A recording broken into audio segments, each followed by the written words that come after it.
You are now rocking with that dude Pascal. We be going wild, Haitian in the building, so original. Got the haters catching feelings. Get your hands up to the ceiling and keep them held high. Cause St. Louis isn't ready. Forget about it, goodbye. Hold up, we just saying hi. Five somebody, rise up. Weekdays, catch us live. Somebody, let's go. Good afternoon. Good evening and good morning, everybody. Welcome to the Pascal Show. Hope you guys are all doing well out there. Hope this show finds you in great spirits, because another day above the dirt is always a blessing. Let's not forget that. Hopefully you guys are all doing well. Okay. Good afternoon. Happy Saturday. You know what? Honestly, let me just keep it a bean with y'all. Seriously, some of y'all need to put some smiles on your face, okay? Some of y'all need to put some smiles on y'all faces, okay? There's some serious heat going on in the internet streets, and everybody needs to chill the F out. Dang. I get it. You have your opinions, and you believe the X, Y, and Z, but chill. Especially the people who are just here reporting the news and sitting on the doggone fence. Like yours truly, okay? All I'm doing is just giving the facts, and people for some odd reason are getting angry, getting the feathers all ruffled up, okay? For what reason, I don't know. When I'm just giving you guys the information, okay? So don't blame the messenger. I'm just giving you guys information, okay? Yeah. So I'm glad we had that conversation, because here's the thing: I have no stake in the game. Neither do none of y'all. So let's find out what happens here as it goes and unfolds in the trial.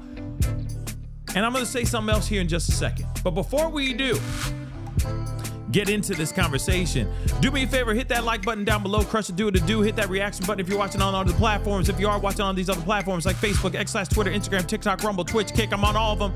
So make sure you're following. Follow on all those platforms. Please and thank you.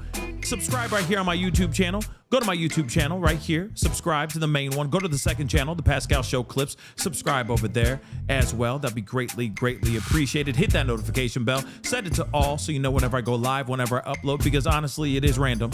'Tis random out here in these streets, at least for right now, because I'm a busy man. So please do that, okay? Hit that join button down below. Become a member. Check out that Patreon, which is right at the bottom of the ticker right now as we speak.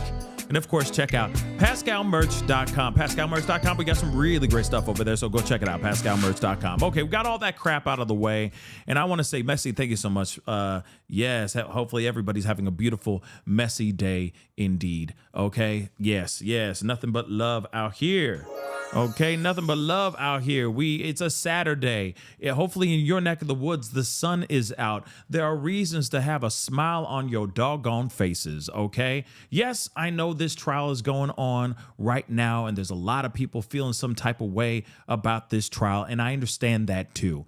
But I also think that everyone needs to chill. Just chill. Everybody needs to chill out, okay? A lot of people being angry at people who are just stating the facts, love. We're just doing that. We're just giving facts. No opinion so far. No like, ooh, I'm on the side of this or I'm on the side of that. Nope, not here. Just giving you guys the reports, okay, and what's going on inside that courtroom. And here's the other thing, too, and this is what I was about to say earlier. I really cannot wait for the defense to have their shot. Because right now, prosecution is putting up a lot of shocking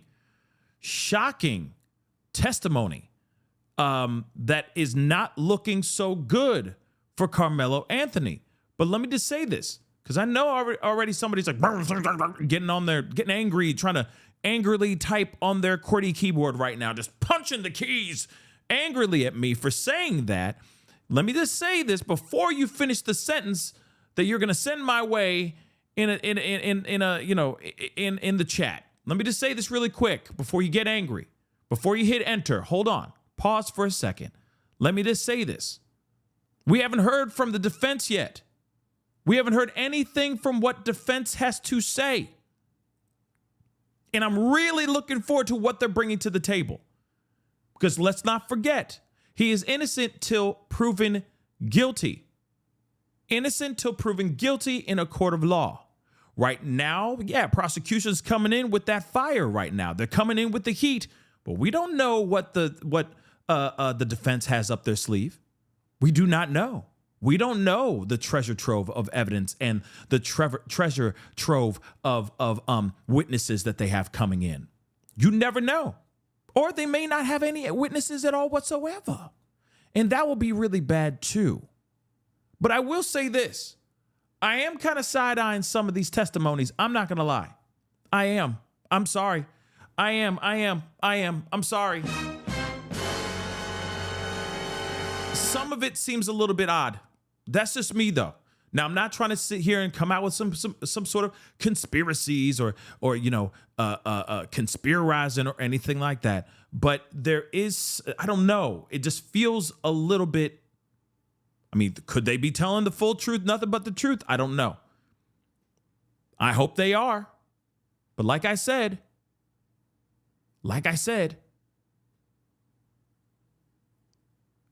I'm very interested to see what the defense has to say about this. Real talk. And no, somebody just said, oh, the only reason why you're doing this sitting on the fence thing is because you got a wide audience. Word? For real? What? No.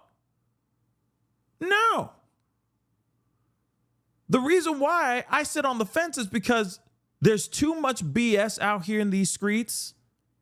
There's too much BS out in these streets. The instant that this kid did what he did, it turned into a race thing like that. Within an instant. We didn't even have to, there wasn't even about wanting to hear about the evidence. How about the evidence? How about the information first? Instead of us just going, oh, okay, it's a black kid and a white kid, I'm just deciding with the black kid.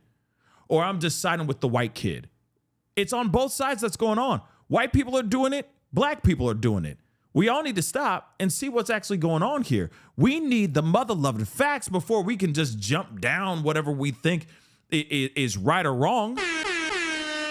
Even so, the prosecution, which I don't agree with, I don't think that I think they're BS in this, but I do think that this whole trial should be about the crime and not the color of this kid's skin or both of these kids' skin. That's what I truly think. Only unless we get a testimony that says, oh, he called him the N-word, or it was racially charged, right? It was racially motivated. Then I could see us talking about race in this trial. But that's not the case here. I look at two kids filled with testosterone, bad choices were made, and one of them lost their life. Now, I'm still asking, why would this kid show up with a knife to a track meet that he was not supposed to have in the first doggone place? But at the same time, is it true that he was attacked? Is it true that he felt scared for his life? What is the reason why he would be scared for his life? Let's hear from the facts. Let's hear from the evidence. Let's hear from the eyewitnesses as well. So like I said,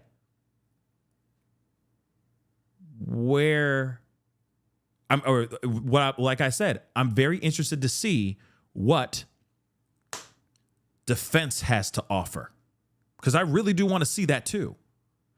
It all comes down to me beyond race. I'm looking at this colorblind. Why would this kid suddenly feel like he's scared? Suddenly feel like he's fearful for his life? I feel like that is a fair question that we should all be asking all day long. Why did Karmelo Anthony bring this knife to this track meet? Why did he feel like he needed to use it at that moment? That's something that we should all ask. Doesn't care if this kid's name is Karmelo or his name was Chad. I don't care. Why did this happen? Why? So, you guys are all entitled to your opinions. Abso-freaking-lutely. Absolutely. But I'm telling you right now, I'm looking at a situation here that I'm looking at a situation that is a very interesting one, okay? But where is the moment? Where's the moment where he felt fearful for his life? Okay, here's the other piece too, before we go on into all the facts that we have right now, okay? Facts that we have right now, all right? Let me just say this too. First off, what does the defense have? We'll find out soon enough. But here's the other thing, okay?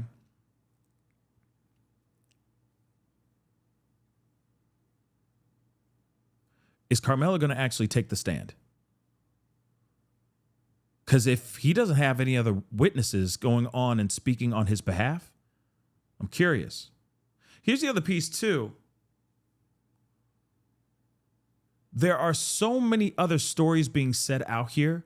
Like, you know, we played a video of a guy saying that he saw the footage and he said he was getting jumped by 4 guys. Did we hear anybody else leave the courtroom actually saying that they saw him getting jumped by 4 dudes?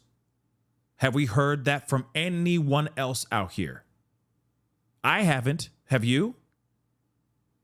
We've been listening to, I feel, very credible resources like Court TV, Law and Crime. None of them have said, yeah, this kid was literally jumped by 4 dudes.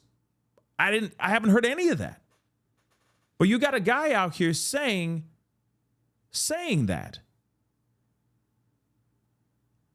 Was that actually seen, or was he making that up to feed the narrative that one side of the world believes to be true now?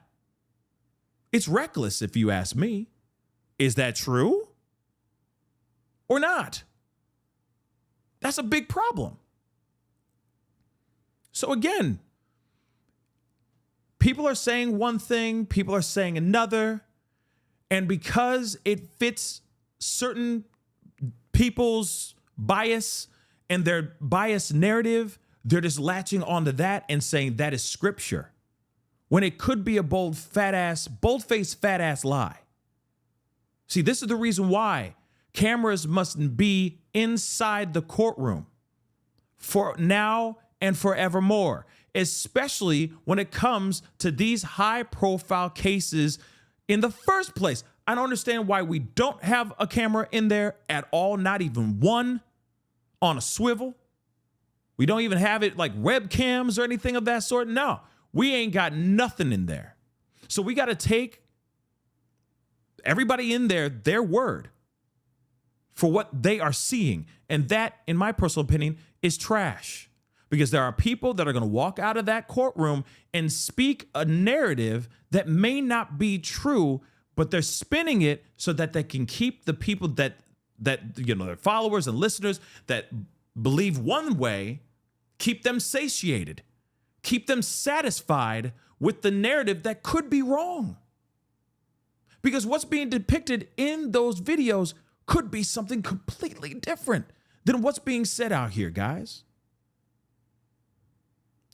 Another, like I said, right now, this case, another reason why cameras must be in that courtroom at all costs.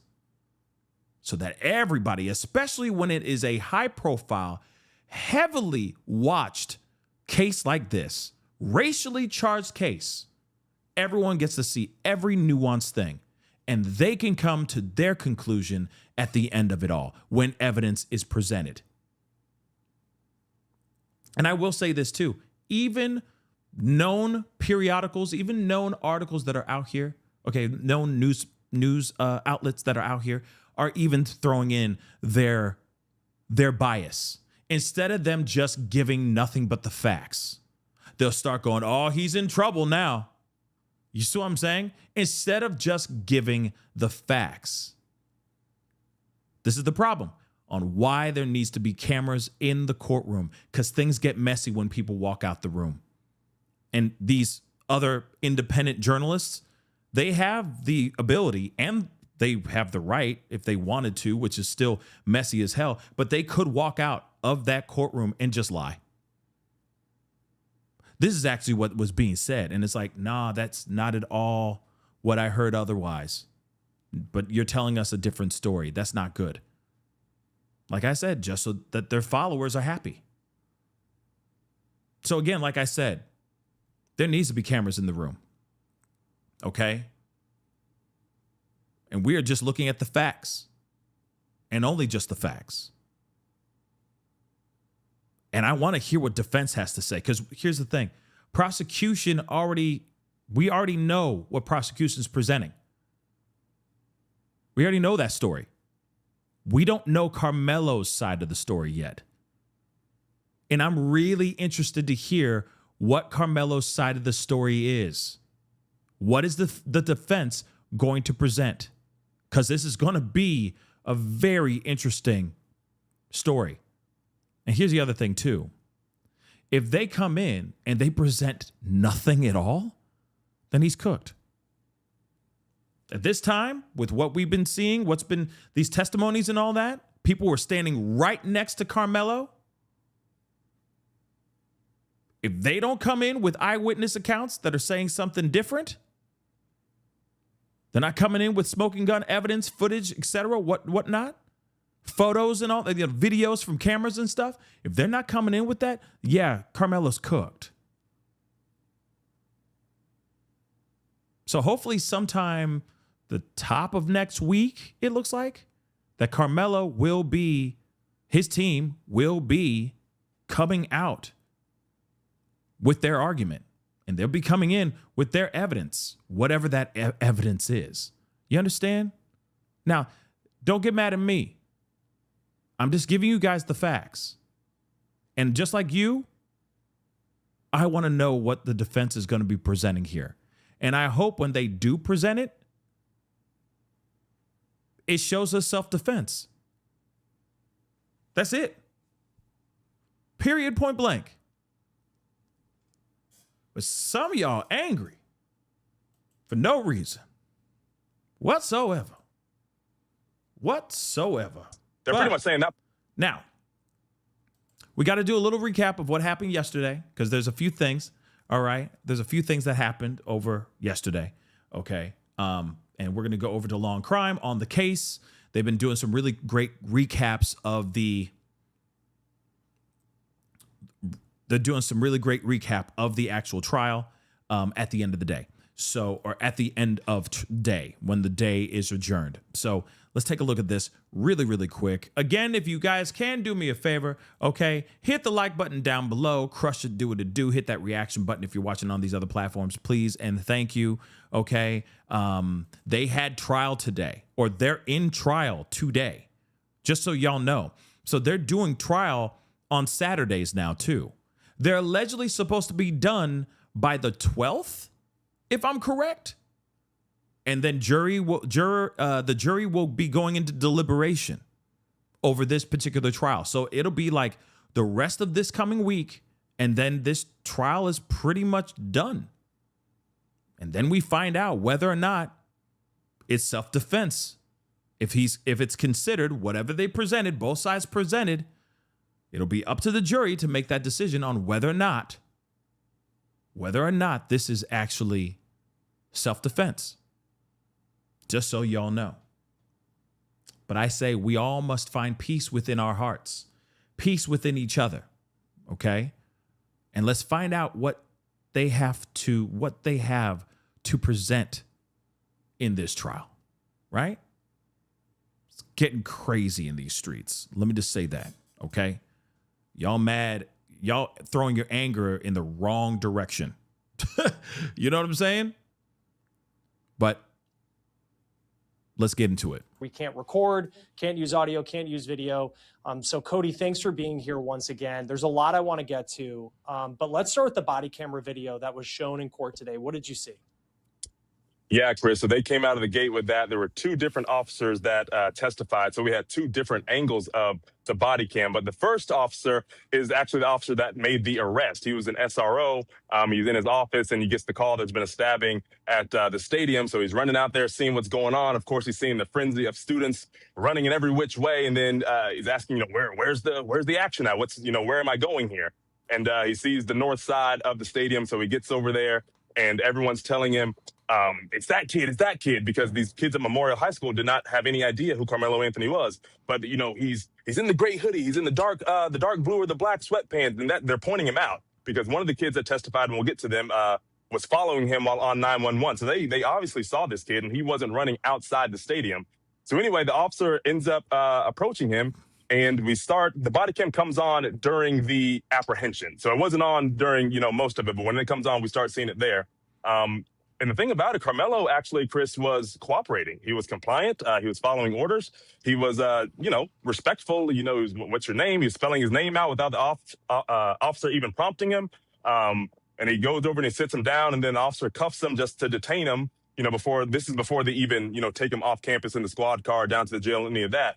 But one of the most important things about one of these body cams, Chris, is the audio, because you hear they're walking along and the officer's kind of just doing some back and forth with them. And then you hear Karmelo say, he put his hands on me. I told him not to. And that's the part that the prosecution's harping on, the I told him not to part, because they're pretty much saying that part's a lie. Every account that we've heard so far in the reporting over the last year and some of the students today was just the whole touch me and see what happens. It wasn't don't touch me. It wasn't, if you keep your hands off me, we're cool. It was touch me and see what happens, making it sound more on the offensive. But when he said that statement, though, Chris, the whole I told him not to put his hands on me and all that, he was sobbing. The emotion was you heard it. You didn't see his face, but you heard it instantaneously. And so then a few minutes goes by, and then he seems a little bit calmer. Like you were just, high energy here, high, sad energy. And then now you're calm and just, yeah, my name's Karmelo Anthony and I'm a senior or what have you. But anyway, that was the important part of that statement. Now, another statement made that camera didn't pick up, but from the other officer who was there, who had, a better audio on her camera, they radioed in, we have the alleged suspect. Karmelo then goes, it's not alleged, I did it. So there was an immediate admission, within 6 minutes of this stabbing happening. But the thing about it, Chris, and one of those body cam videos, the second one, you actually saw, they're going up there, scoping the scene and figuring everything out, talking to some of the students. You actually see graphic in nature, the chest compressions being done on what we now know to be Austin Metcalf's lifeless body. You saw a little blood around. You just see him just kind of, splayed out, and you hear a bunch of, the kids yelling out, that was my brother. They stabbed my brother. That's my best friend. And, all this different stuff. And we heard a 911 call made by the students. So we heard a lot of audio visuals today, Chris. Very graphic in nature, real emotional. And, I'm sitting 2 rows behind the Metcalf family every single day. I could reach out and touch his father. That's how close he is to me. And, for the majority of the day, he's just holding his head in his hands, just taking in all the facts. I mean, he's been dealing with this for a year, but when you see, your son laying there lifeless, you hear 911 calls, you're seeing all the love and support that he was getting, from the friends and the coaches. So he was supported, but to what avail, because he's not here anymore. What's really, I'm kind of curious. Like there's a few questions I got. Like, here's the thing. How did Karmelo, what made Karmelo think that he was in danger? Like because we're going to be listening or like reading some of these witnesses' testimonies and all that, these breakdowns that some of these news outlets have been giving out in real time. Okay. And there's one that just recently happened, and I just did a short on, so go check it out. But we are going to be reading that here in just a little bit. But again, I'm kind of curious if, according to the witnesses, if what they're saying is true, if that is true, what made Karmelo suddenly think that he was in trouble? If it was just literally like Austin going up there calmly, not angrily, not aggressively, going up to him and being like, yo, who are you? Yo, you need to go. What constitutes in Karmelo's mind that this guy was up to no good and that he needs to be fearful for his life? You see what I'm saying? Like, I'm just curious. What makes Karmelo automatically think that? And here's the other thing too. This is a fair question on both sides of the story. Does Austin Metcalf have a history of being aggressive? Just curious. Does Karmelo have a history of being aggressive? I would love to know that. If they both have a history of aggression, that'd be interesting. If one of them has a history of aggression, but the other one doesn't, that's interesting too. I just think that is something I feel would be good to hear at some point in this trial.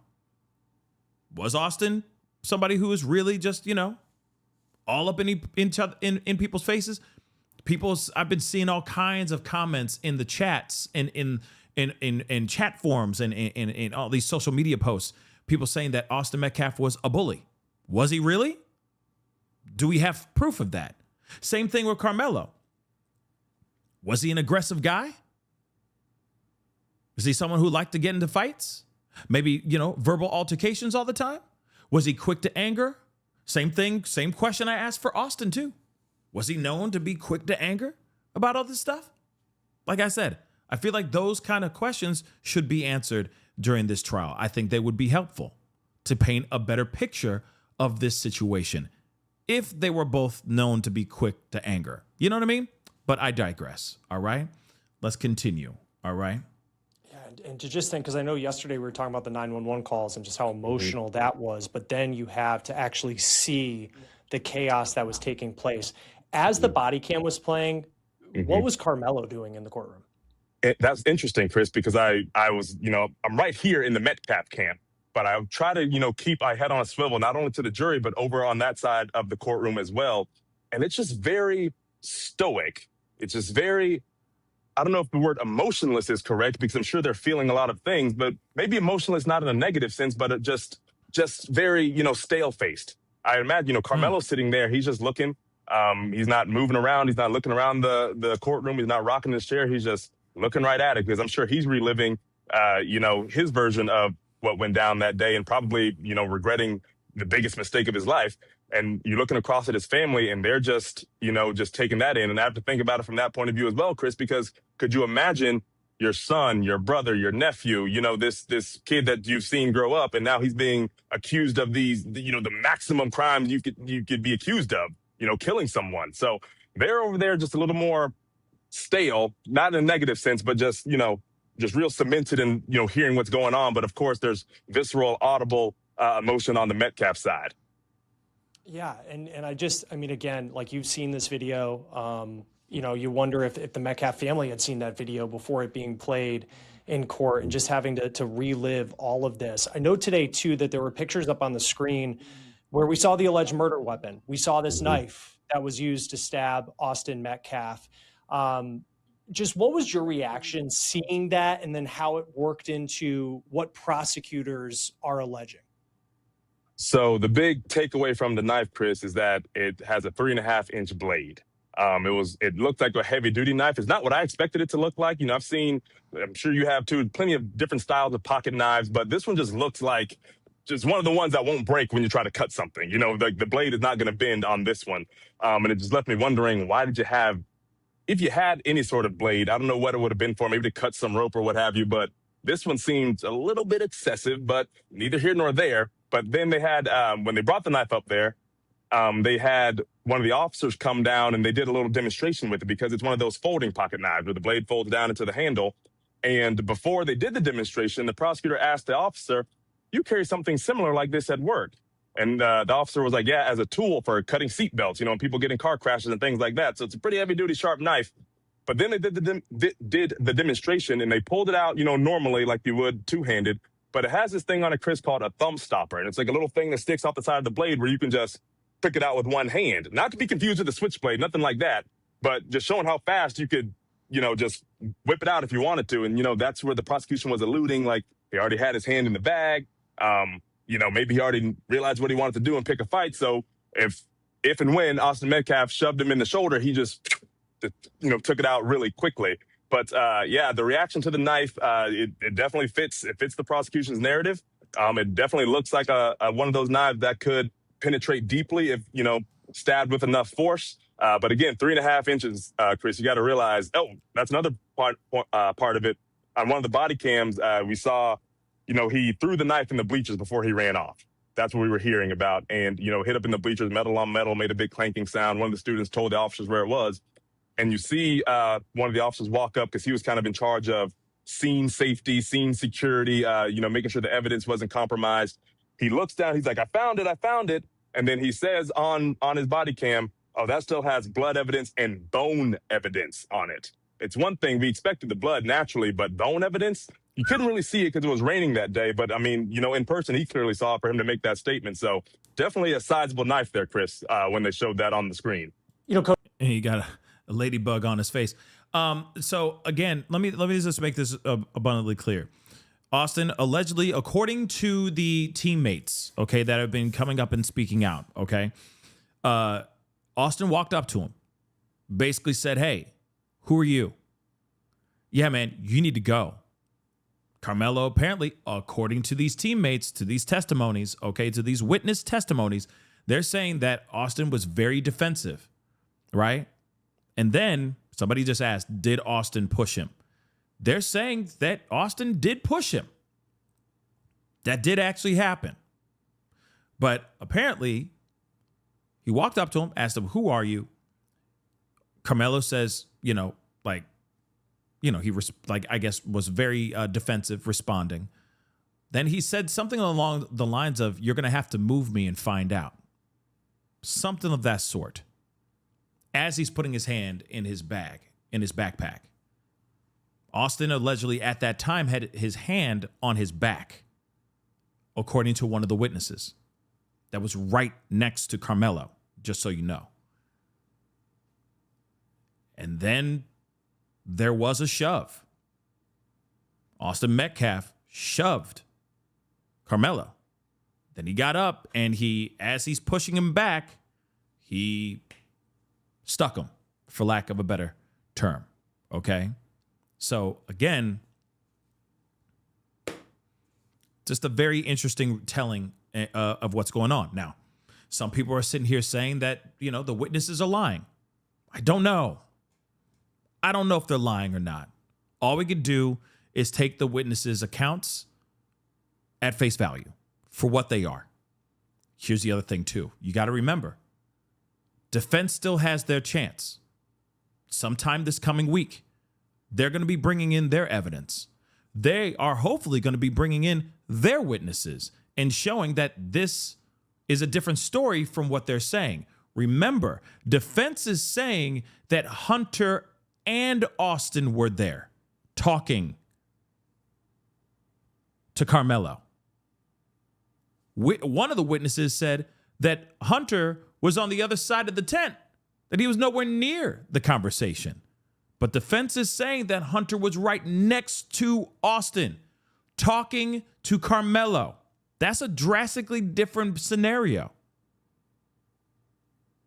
So question is, are these witnesses actually telling the truth? Or is the defense telling us a different story that isn't true? If that's the case, then obviously this whole case is for the birds. Okay? So again, very, very, very, very, very interesting. Let me play a little bit more of this and we're going to get into these testimonies here. But yeah, I think one thing that is also important to know is just how quickly all of this went down. From what's been told by witnesses and some of the EMTs, I mean, Austin Metcalf may not have even realized that he had been stabbed in those moments. And it just kind of speaks to the chaos of everything. And I keep going back to that word chaos because that's truly what it was. And today, for the first time, we heard from some of the students, some of the teammates of Austin Metcalf who were there under this tent. There was like 5 or 6 of them who spoke, and there were some common themes to what they said. These are state witnesses brought by the prosecution. What were some of the things that stood out to you just on their account of what they saw that day? Well, Chris, one of the main commonalities, the common denominators between them all is what you just pointed out, the speed at which it happened. All of them said that they didn't even realize what had happened because it had happened so fast. I mean, including Austin Metcalf himself. They said when the stabbing happened, they said they looked to Austin and he was just stumbling back and he just, was doing, a motion like this. And then he pulled his shirt up and that's when they saw the gaping wound. But not one of them said they even saw a knife. So that was one thing, Chris. The biggest commonality between them all is that they all said Karmelo was the aggressor. They all said they were sitting under the tent and he walks up and just sits under there. Didn't say anything really to anybody. One person said that he shook hands with another teenager there, but even when he did that, he just sat down and wasn't talking to anyone. Didn't ask, hey, can I sit here? Hey, what's going on? And of course, they kept diving into the tent culture, at track meets where each tent is pretty much alluded to as a locker room for each team, and you wouldn't hang out in the opposing team's locker room. And they also said their coaches didn't really allow it. If the coaches saw somebody from the opposing team, like Karmelo was from Centennial High School, sitting under the Memorial High School tent, that just would not have been allowed. So all of them say, who was this kid? One described him as a random kid who just came down from the top of the bleachers, sat down. Questions started circulating, like, who are you? What's your name? What are you doing here? And that's eventually when they say, Austin Metcalf stood up because he was looked at as a leader of the team, looked at as a team captain. He was the captain on the football team as a linebacker, and a lot of, there's a lot of translation between football and track athletes. So they're all kind of one big family. And they say he stood up, and all of them said that Austin started off calmly. Hey, man, what's going on? You shouldn't really be here. Just get off from under the tent. Not in any aggressive way. Everything was calm. And they said Karmelo was just like not responding, just saying no, or if you want me to move, you're going to have to make me move. Just, being real adamant about not leaving the tent. And so eventually they said Austin started getting a little frustrated. People, other people under the tent started getting frustrated. Others were chiming in. Some of the people on the witness stand, some of the students testified to that they were chiming in also. Like, what are you doing here, man? Like, and none of them said any cussing was going on. They asked specifically, were there any profanity, any cussing? They're like, not that I remember. So maybe it wasn't a nasty altercation, but just a frustrating one. And so the students did admit that Austin started getting a little heated. Karmelo started getting a little heated. But then they started talking about Karmelo's hand in the bag. And then that all of them said that same thing that we've heard, Chris, the phrase, touch me and find out. Touch me and you see what happens. And, they started talking about how here in Frisco, Texas, here in Collin County, this is, suburban, fantasy land. Like this, none of this happens out here. All of them were saying the same things, that they would not have expected someone to bring a knife to a track meet on school grounds. They have never heard of anything like that. They weren't expecting anything like that. I mean, imagine being 14, 15, 16, and you're not thinking about somebody having a knife in a book bag, to the point where they said Austin looked at him and said, oh, you don't have anything in that bag, like calling his bluff. Pretty much. He had his hand in the bag and said, you don't have anything in there. We live in Frisco. You aren't going to do anything. And they say that's when Austin walked up, and, that's where the inconsistency comes in. Was it a hard push? Was it a one-handed push? Whatever it happened, they say that's when the stabbing happened so fast. And another thing they all said, Chris, was that it was, it was a little bit of a commotion, but they all said they did not even expect a fight to happen. One girl testified, and she was at the tent next to it at Liberty High School, maybe 20, 30 feet away. She heard the argument going on, but she thought it was just boys being boys, and she went to go watch the 3,200 race. And by the time she walked down to the fence, Austin was stabbed. Yeah, I mean, again, I get it. It's like you just didn't expect something like this to happen the way it did. I get that. V, thank you so much for the love. Hi, Pascal. Thank you. You're the only channel I'll watch because you're fair. I appreciate that. This is tragic for all involved. I see remorse in this kid. They must prove using a weapon was justified. Thanks for staying neutral. Yeah, I mean, that's pretty much what it is, right? We have got to see what this whole, if using this weapon was justified. I mean, that's basically what it is, right? But again, I'm wondering what's up with. I'm wondering what is like what's being. Like I said, I want to know, because I don't want to make any accusations towards any of these witnesses, because they could very well be telling 110% the truth. But at the same time, like I said, I'm very interested to see what everybody else is going to say on the opposing side, on Karmelo Anthony's side.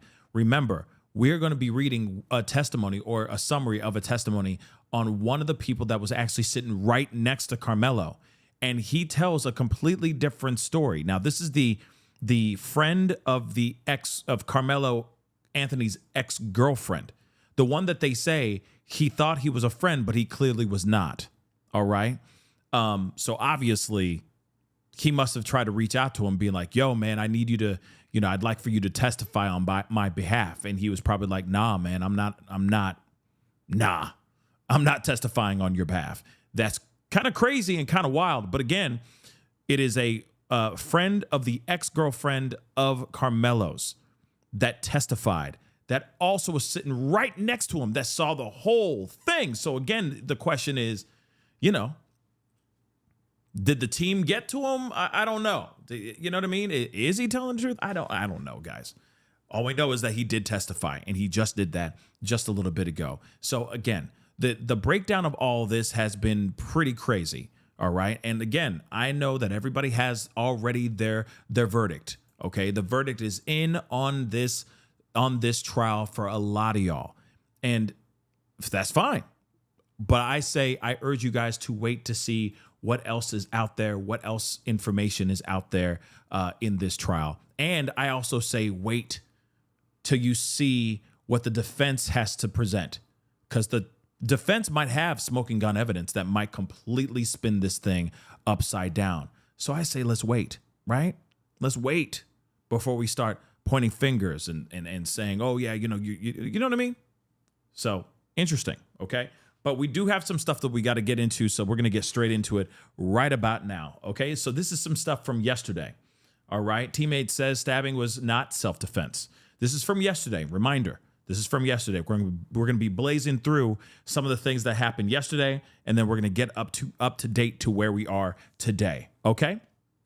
So teammate says stabbing was not self-defense. 16-year-old witness, a wide receiver who runs hurdles and the 400-meter in track, said the day felt completely normal before the actual incident. He recalled nothing unusual going on that day and noted that the rain was not bad prior to the actual incident.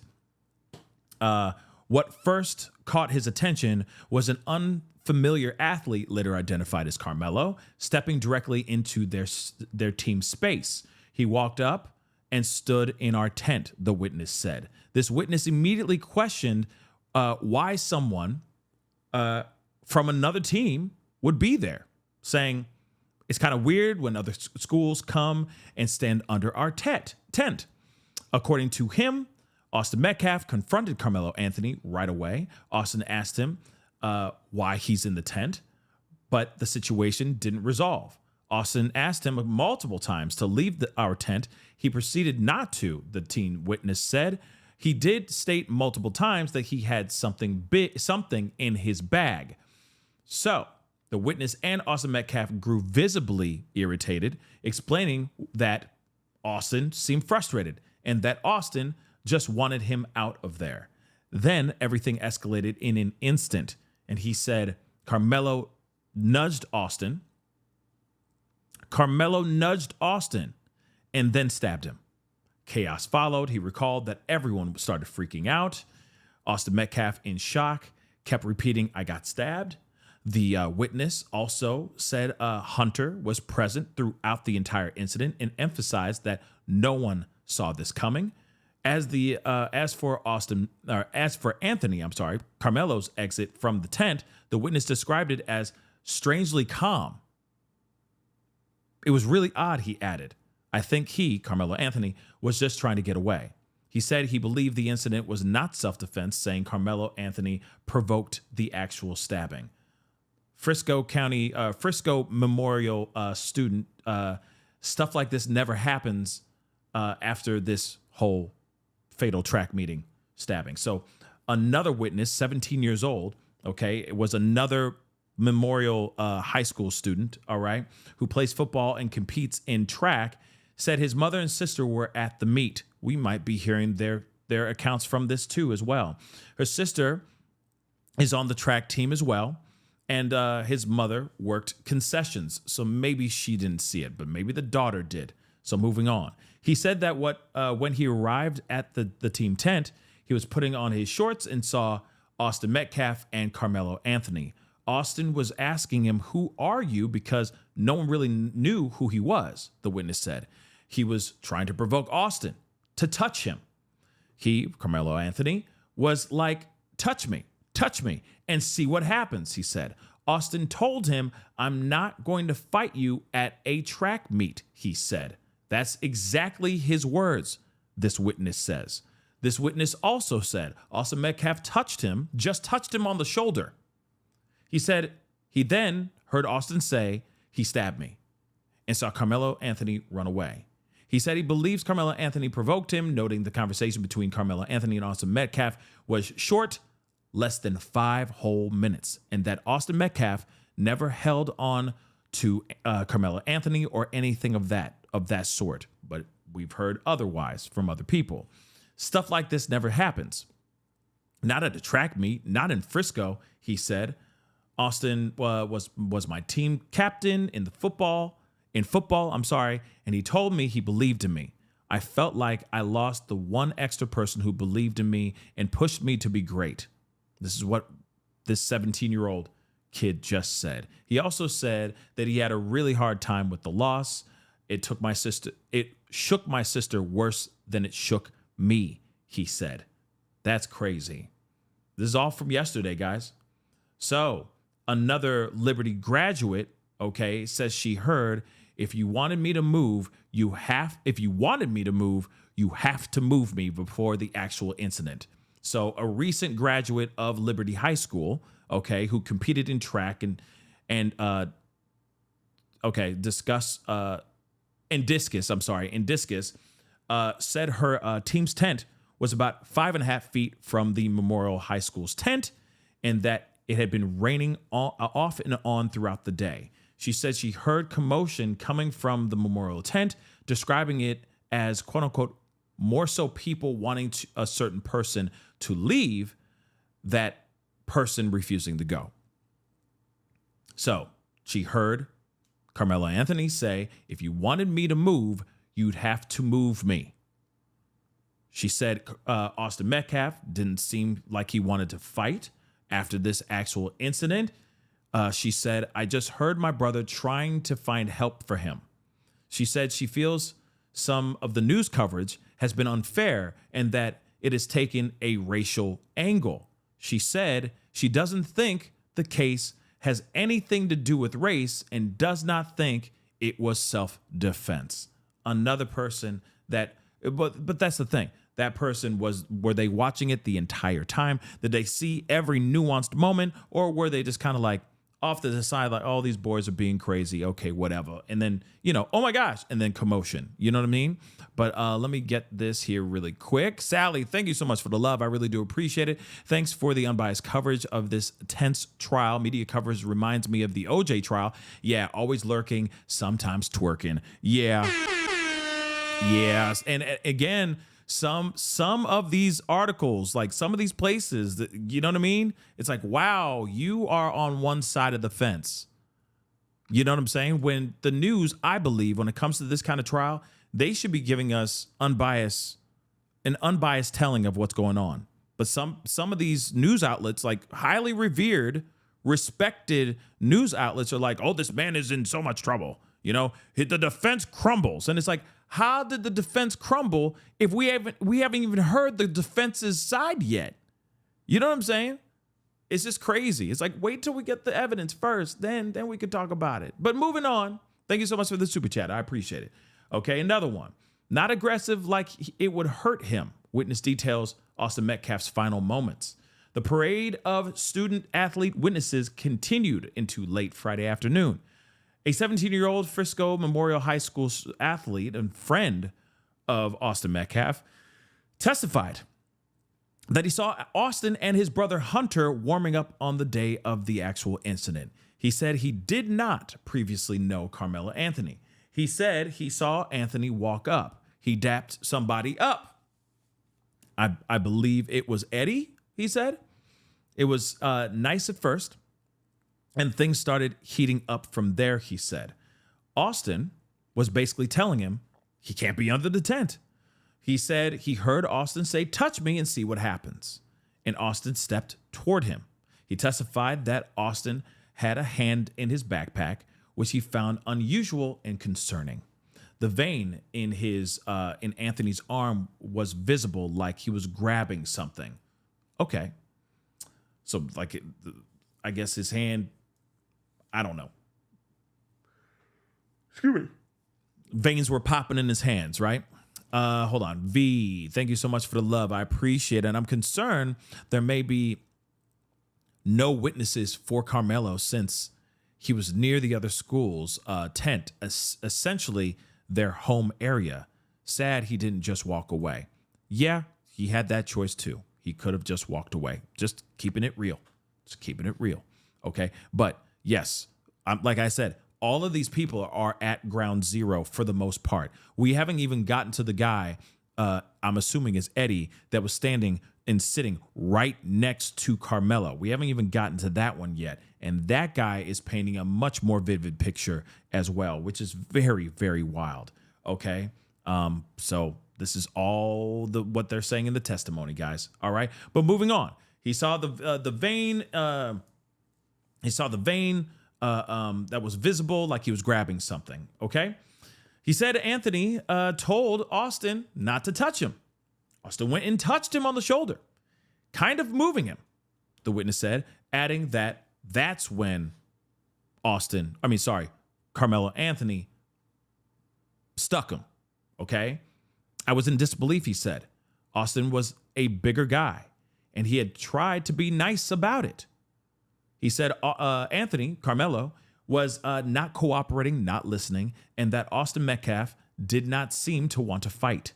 He said Austin used two hands when he touched Anthony. Prosecutors asked whether it seemed aggressive. Not aggressive like it would hurt him. He was trying to move him. He said it was not self-defense and that Karmelo Anthony took the life of Austin Metcalf. He estimated that roughly 12 girls and a few boys, maybe 2 to 5, were under the tent at that time.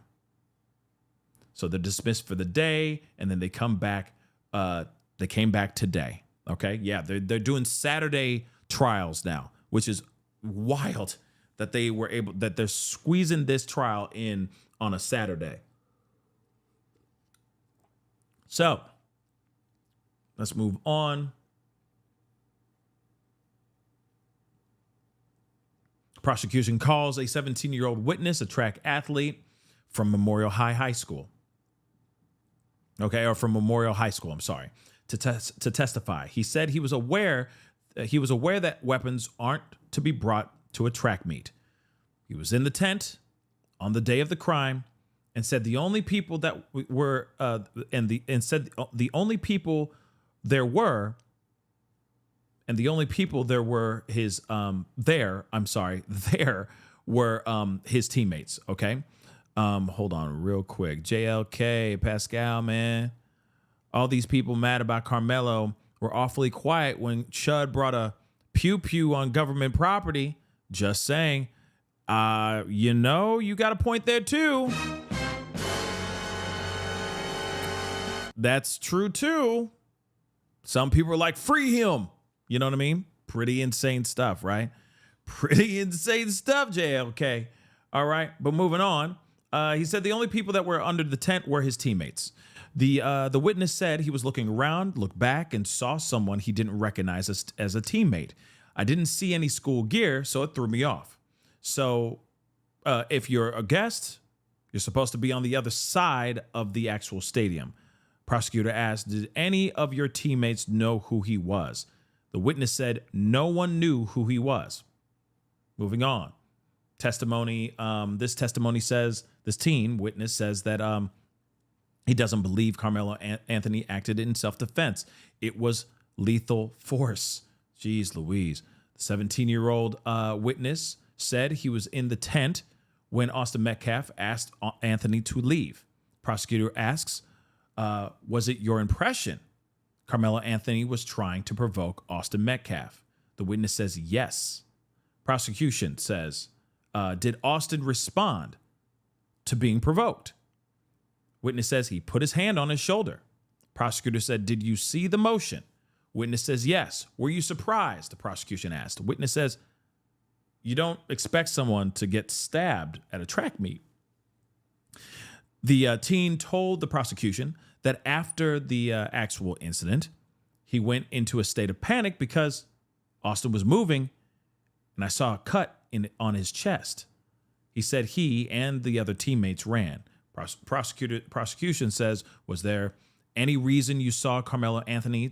Was there any reason that you saw for Anthony to actually stab Metcalf? Witness says no. Prosecution says, was Karmelo Anthony acting in self-defense? Witness says no. That's lethal force against non-lethal force. Interesting. Hold on. I think I had a super chat in here. Thank you, Messi. So the state just rested. So Monday, that's a big deal. Big deal. State just rested. So today, after they may go straight into what defense is presenting. So that's very interesting. State has just rested. Prosecution just rested. So next, it's defense. It's the defense turn. So now we get to hear what Karmelo Anthony has to say about all of this, right? And what his team presents. So that is a big freaking deal. Thank you so much for the super chat, Messi. I appreciate the heads up. Thank you. So moving on. They're saying these witnesses so far, back to freaking back, all of them are saying that Karmelo was out of pocket and that he was provoking Austin Metcalf. Angela, thank you so much for the love. No bueno, Pedro. Seems like no bueno, Pedro. Seems like Pedro seems to be. Seems like they're being coached. Except the boy that said Austin had pushed him out of the seat. Yeah, this has nothing to do with race. Confirmed. Confirmed. Wasn't a friendly push. Yeah, I mean, well, let's be real. The push, from what we heard, it was like a linebacker's push. One person said it was a light push, but like it was between a light and a heavy push. I'm like, what the hell does that mean? So again, the very interesting information that we've been hearing as far as the testimony. But all of them so far are all basically saying that Karmelo was the aggressor and that Austin Metcalf was the cool guy. And he's just like, yo, who are you, man? Like, you're not supposed to be here. And he came forward very kind. But then things got heated later, right? But they did say that Austin Metcalf did shove him or push him, however you want to say it, okay? He put his hands on him and whoop, and pushed him, okay? Obviously, we've been hearing two different things as far as the level of pushing. But a linebacker push is a pretty hardcore push. I'm just letting you know, linebacker push, you've seen those drills, it's like, you know what I mean? It's serious. That's a serious push. So if he really did push Karmelo like that, it's not great. But like I said, there's only been a few accounts like that. And they said it's between a light and heavy push. So a schmedium push. You see what I'm saying? So I don't know. I do not know. Okay. But moving on. Teen witness asked about written statement during cross-examination. Interesting. During cross-examination of the 17-year-old, defense attorney Shook asked, do you remember telling the detective that Hunter popped in and defended Austin? Oh-ho! And here is where things get thicker than a snicker. So this 17-year-old kid apparently told a detective after this whole thing went down that Hunter Metcalf, Austin Metcalf's twin brother, popped in and defended Austin Metcalf during this altercation.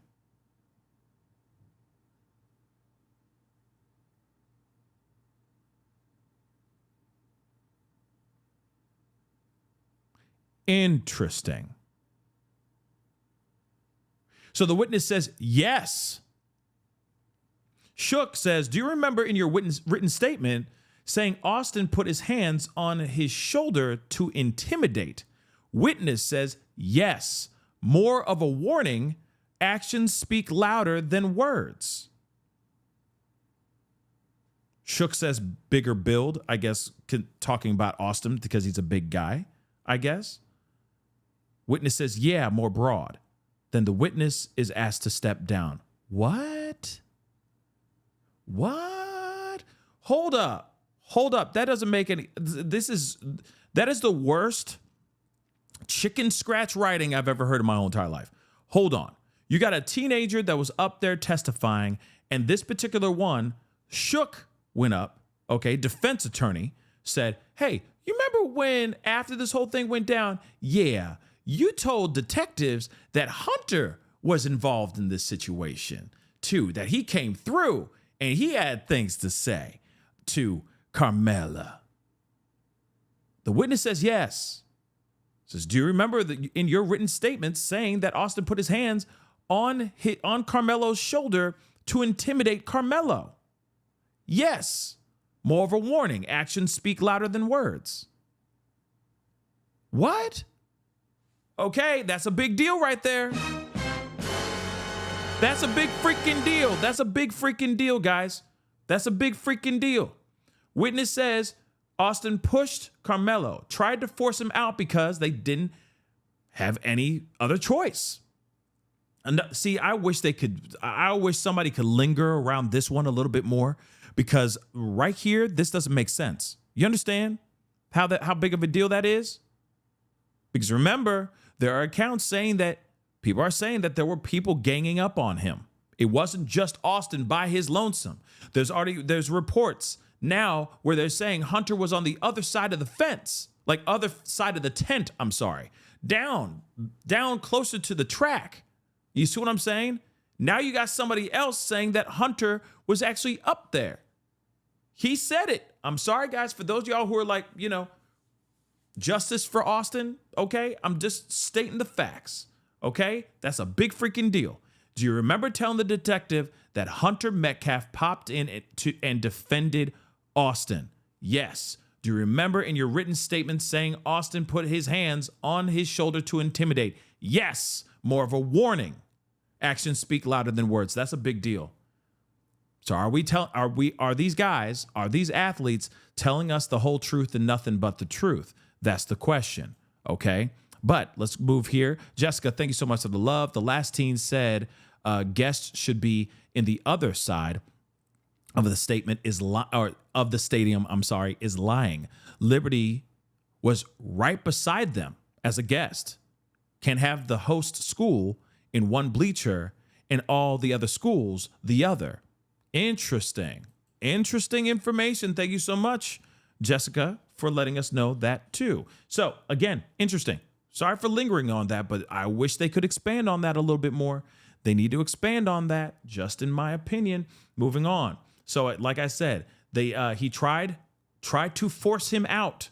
This witness is saying Austin tried to force Karmelo out because they didn't have any other choice. So another teen witness who was a freshman at the time of the stabbing was called to the stand by prosecution. The teen described the scene that day and shared his account of what led up to Metcalf getting, stuck.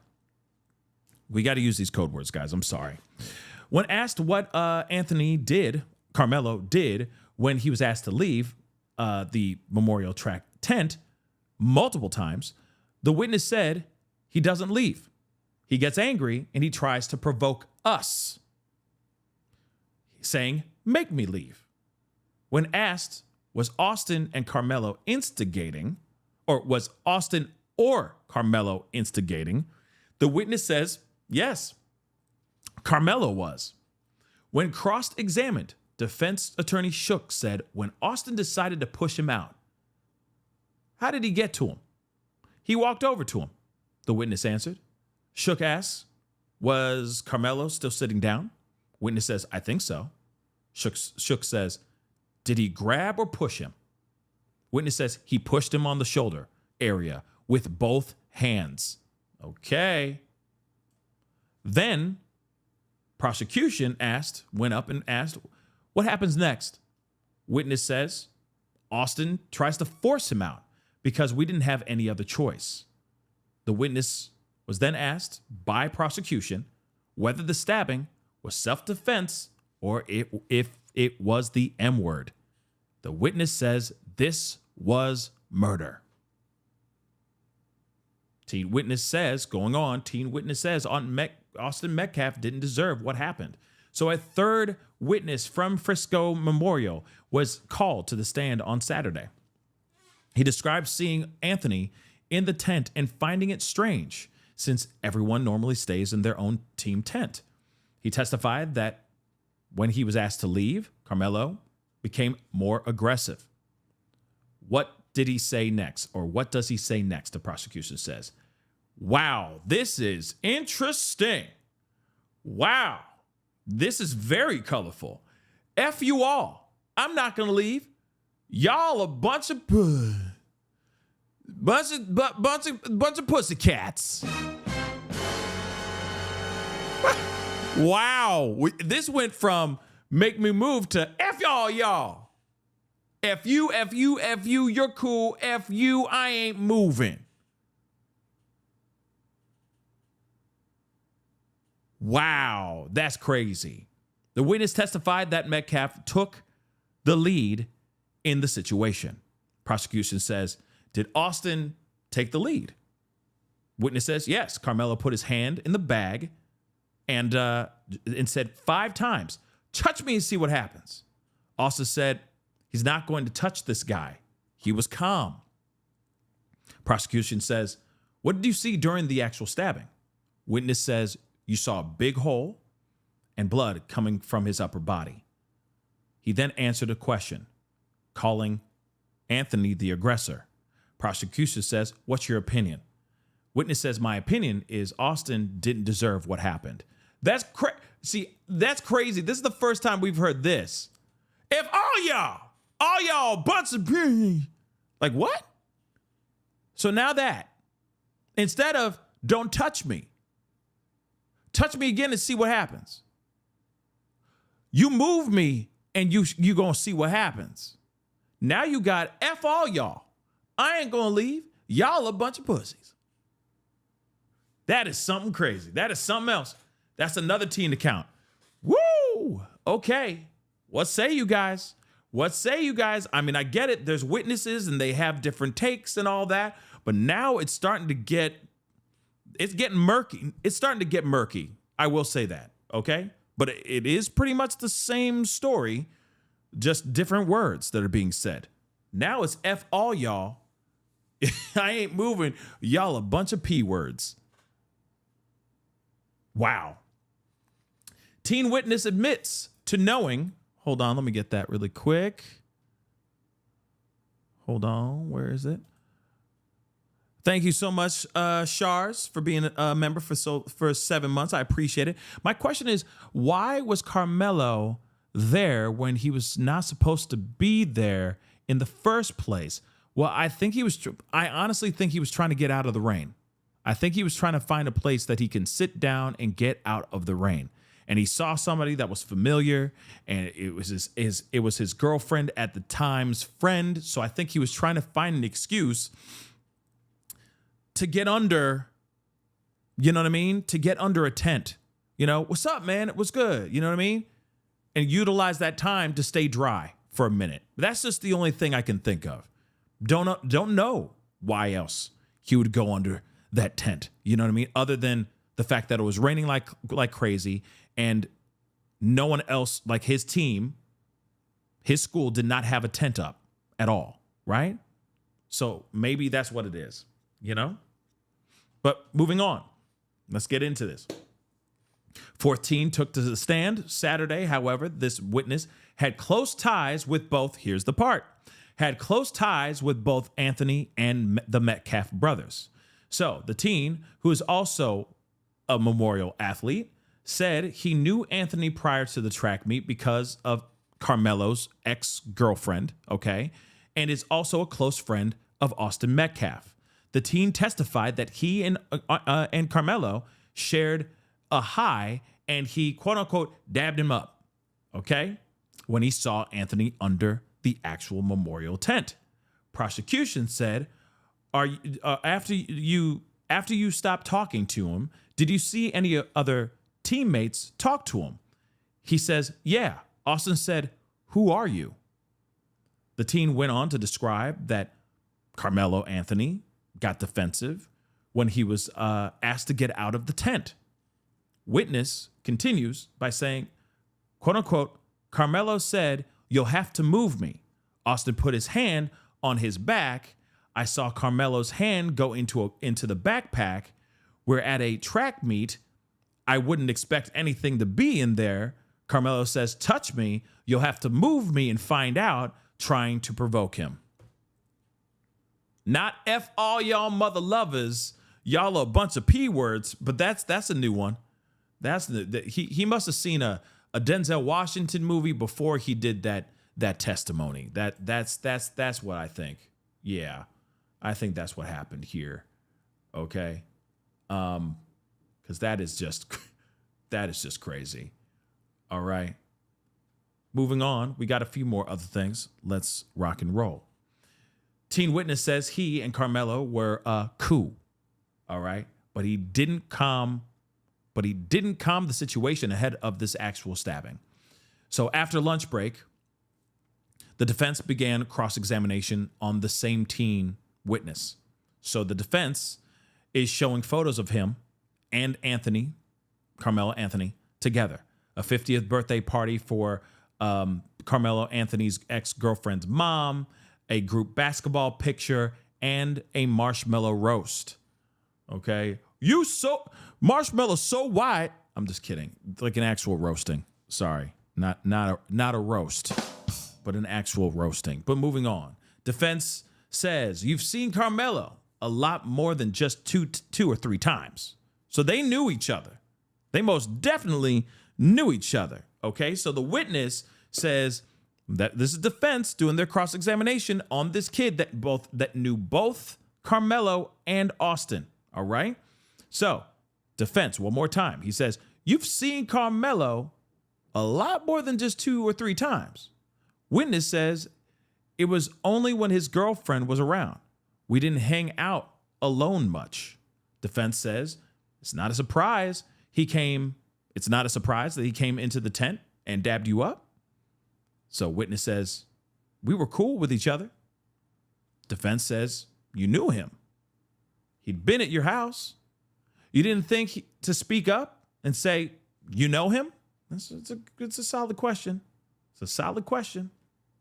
Witness says, no, I wasn't really paying attention to him. I was paying attention to the jumpers. Defense asks, you didn't feel you needed to calm the situation down? He says, I didn't think I needed to. Very interesting, right? V, the news says defense was lax on cross. Not sure why. Interesting. I don't know. Thank you so much for the super chat. Maybe they have more coming. I don't know. Maybe they have something up their sleeve. I do not know. But I do think it's interesting that the one person that was standing right next to Karmelo Anthony is telling us a very interesting story. Okay? So right now, they're like, yo, you knew him. You couldn't have been like, yo, this is my friend, we're cool, or this is somebody I know, we're cool. Like, it's cool. It's cool, Austin, it's cool. But that didn't happen. He said, I didn't think I needed to. Interesting. So teen says Karmelo Anthony and Austin Metcalf exchanged expletives before the actual event. Okay. So the teen witness said Karmelo and Austin called each other an expletive before the actual event happened. Defense said, when did Karmelo put his hand in his backpack? The witness says it was after the B word comment. Austin said, you don't have anything in there. It was after the B word comment. Austin said, you don't have anything in there. The teen said, that's when Austin shoved Karmelo, but said it wasn't hard. After that is when is when Austin fell back. Okay. So there were some expletives, there were some curse words slung back and forth. But I'm wondering what this B word moment was. Like, what was it? Who was calling who what? Was it Karmelo calling Austin the B word, or was it Austin calling Karmelo the B word? You see what I'm saying? So moving on, medical examiner called to testify, and Austin Metcalf's family leaves the courtroom. So following testimony from the teen witnesses, the prosecution calls the Collin County ME, the medical examiner, to the stand. Before proceeding, the prosecutor warned the courtroom that the upcoming details would be graphic, offering anyone sensitive to the material to leave. That's when Austin Metcalf's family leaves the room. And then that's when the judge calls a break. Moving on, though. Okay.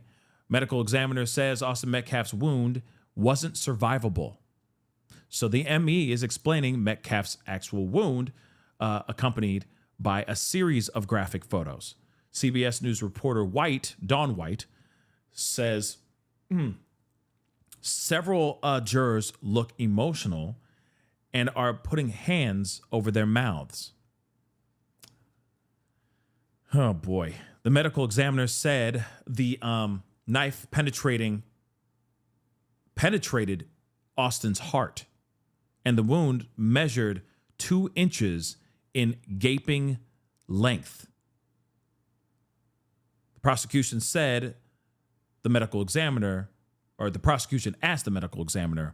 is the wound survivable? And the ME said, no, it is not. Have mercy. So this is what we have. Okay, we got more. So it's not survivable. So that's when the state rests, okay? After calling 21 witnesses, have mercy. After presenting 21 witnesses, the state rested its case. The defense immediately moved for a directed verdict. What? Wait. Wait, what? The defense immediately moved for a directed verdict, arguing that the prosecution had failed to meet its burden of proof. The prosecution countered that the state had indeed established its case. The judge denied the defense's motion, allowing the trial to proceed, and then ordered a 10-minute recess. What in the hell? Okay, that's interesting. Robin Hood just said it's normal to ask for a directed verdict at this point during a trial. Why? Okay, hold on. Good Lord. Let me look something up, okay? Hold on. Hold on. Let me look something up here really quick, because I'm quite curious about what is up here, because it just, to me, I'm like, what? That doesn't make sense. But I'm gonna look something up. But in the meantime, while we are doing that, let me just pull this. Let me pull up a video here really quick while I look this piece up, because there's something here that's just a very strange thing. And another Hold on, that's a very strange thing to be asking for. Hold on. Come on, bro. Facing a possible life sentence. Hold on. Jesus. And another thing, they all A deadly confrontation. Jesus. One teenager looked at him and said, "Oh, you don't have anything in that." Okay. Great to be with you on this Friday evening Hold here. up one second, We're going guys. to stay in Texas for our next story as the courtroom on the second day of testimony in the Karmelo Anthony trial has adjourned. The former Frisco Independent School District student is accused of fatally stabbing another student at a high school track meet. Karmelo Anthony faces a murder charge in the death of 17-year-old Austin Metcalf. Police say Anthony and Metcalf got into an argument over seating in the stadium stands on April 2nd, 2025, which escalated when Anthony stabbed Metcalf in the chest with a pocket knife. Here to break it all down for us, day 2 in the courtroom, Fox 4's Amelia Jones. Amelia, what can you tell us? Hi there, Alex. The prosecution called multiple students to testify during the afternoon session of court. Those students were there at the track meet. Hold on. I need to pull this up, and I'm going to read this off screen, okay? Because I put in, what does it mean when an attorney asks to move for a directed verdict? I think we all need to know, right? I think we all want to know. So when an attorney asked to move for a directed verdict, they are asking the judge to end the trial immediately and rule in their favor before the jury gets a chance to deliberate. So the attorney is essentially arguing that the opposing side has presented such a weak case that no reasonable jury could legally find in their favor. They are claiming that even if you look at all the evidence in the light most favorable to the other side, they still haven't presented their burden of proof. Okay. So again, very interesting that they would sit there and say, hey, sure, you brought in 21 individuals, but sure, you haven't shown that my client did this out of malice. Okay. Which is very, very interesting. Angela, thank you so much. P, remember there was already mixed emotions with Austin and his coach. Did you find out what time the coach texted him to stand up for the team? That push set them both off. Okay. Please get a new chair ASAP. Yeah, I'm working on the chair. Don't worry. I'm working on the chair. I have not found out. He apparently said that earlier in the day. The coach, if my memory serves me correctly, he sent a text to Austin earlier in the day, basically saying, hey, I need you to be a leader. I need you to step up. That was earlier in the day. Okay. That wasn't like the moment right before he encountered Karmelo. Okay. So that's something that's for sure. Okay. But one thing is very interesting about this is that after they just had 21 witnesses come up of all kinds, you had a bunch. Okay. You have a bunch of witnesses, teen witnesses that came in and said one of them was standing right next to Karmelo and is telling a completely different story. But that's the thing. It's a mixed bag of the stories. The perspectives are so different, right? There's so many different stories and angles being told in this particular case. So that is a huge problem, okay? That is a huge problem. Now, again, everyone's perspective is different. So the way people remember things, the guy could be wearing a green shirt in like at the incident, but then you go back a year from now and you're going, okay, he was wearing a red shirt. Those things do happen. Perspectives do change. Memories do change. But it is interesting that he would sit there and say, oh yeah, F all y'all, bunch of P words. Like that doesn't make much sense to me, like really at all. But that's one person's perspective. Do you see what I'm saying? So again, what is also interesting, and I hate to circle back to this again, but I have to. All right. I really have to. This bothers me. This bothers me. I got to find it again though. Damn, where did it go? B word comment. Where did it go?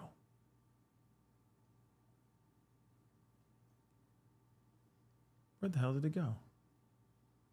Yeah, this is the thing that bothers me right here. Okay, during cross, defense went up to this 17-year-old and said, do you remember telling the detective that Hunter Metcalf popped in and defended Austin? What up with that? That's a big problem. That's a big problem. Here's the thing. That could literally be, and remember, this is scratching at the surface. Like, this is when I wish we could have transcripts in our possession, right? So we can get exactly what words are being said to circle around these specific testimonies, right? But I do find it really interesting, okay?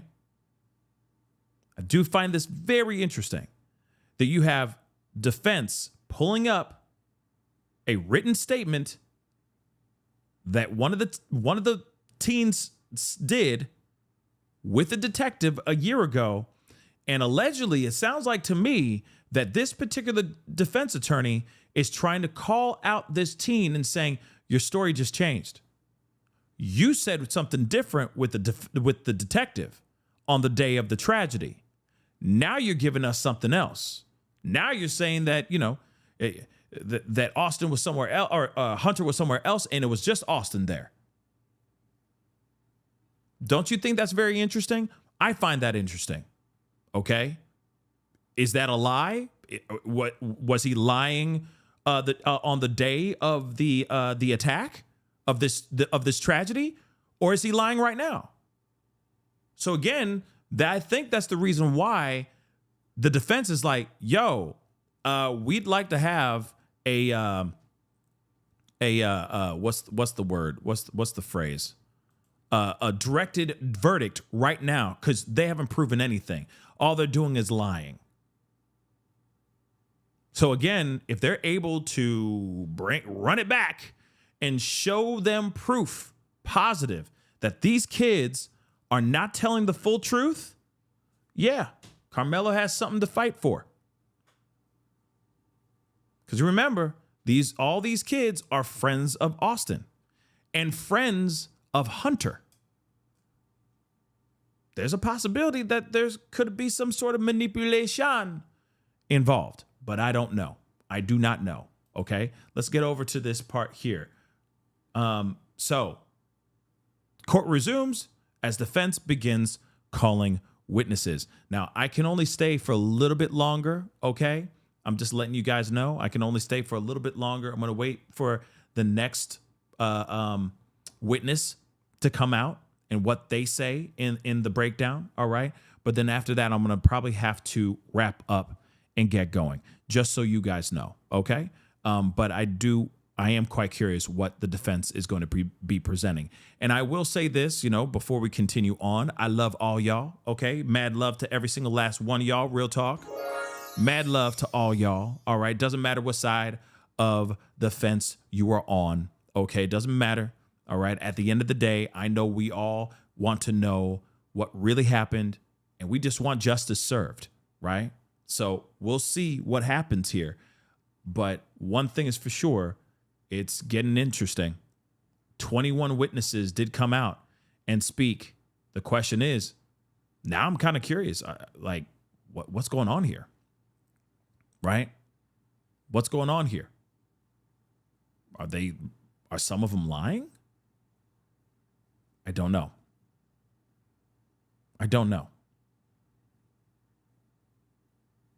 We're going to have to wait to see what the defense brings up. But all those kids were there and saw what happened. Remember, let me just tell you this. Let me remind you. We had accounts where people were saying, yeah, Hunter was nowhere there. Was nowhere near there. He was on the other side of the tent. Now, that could be how the kid remembered it, or he was coached. He was told what to say. That's possible. Like I said, I mean, it's the same doggone thing when we were listening to when we were reading through all the Diddy testimonies and all that. It's like, were they coached to say that? Especially Daphne Joy. Remember that stuff? He's my lover. That crap. Remember that crap? Yeah. All right. What are you doing here, girl? If you're still on his payroll, why are you here? You know what I'm saying? So again, we kind of have to take this with a grain of salt until defense actually presents what they see. Here's the other thing too. Remember, the Karmelo's girlfriend's friend that knew Karmelo. One thing is for sure. They asked a very good question. Why didn't you step in and say, yo, man, I know him. We're cool. Like, it's all good. Why didn't you? Is there a dynamic within that team that we don't know about? We got to ask all the questions, dagnabbit. You feel me? What's up with that? Is that same dynamic bleeding into these kids' testimony? Don't know. Remember when they said that kid, Karmelo, thought he had a friend, but realized that he doesn't have a friend. Meaning this kid was probably approached, the one kid who was standing right next to him, the ex-girlfriend's friend, and they probably said, hey, we'd like for you to come in and testify on Karmelo's behalf. And he probably said, nah, what you did was wrong, bro. I'm sticking with Austin. Like I said, there's a perspective here that's not being told. But of course, we are going to hear from that. We're going to hear about that from the defense, right? I hope so. LM Hoffman, thank you so much for becoming a member. Welcome to the family. Welcome to the family. Please consider becoming a member by hitting that join button down below. All right. And again, let me just say this really quick. Let me hit that refresh button, see if there's any updates yet. Please do me a favor. Hit that subscribe button down below. OK, I know that this is a highly volatile, highly controversial. All right. Highly controversial conversation. OK, but at the same time, we are here to talk about it. We're here to do what we need to do. OK. Hey, everybody be cool. I have every right to ask questions. I'm asking questions. Okay. Just like you guys are asking questions. You're looking at the testimonies. These testimonies are all over the place. Some are pretty much staying in the same timeline and they're saying the same things, but some other ones are not telling us the same things. Right. So again, we're allowed to have questions to ask. All right. Don't be mad if I'm just asking questions that I know for a fact, a lot of y'all are asking those questions right now. Okay.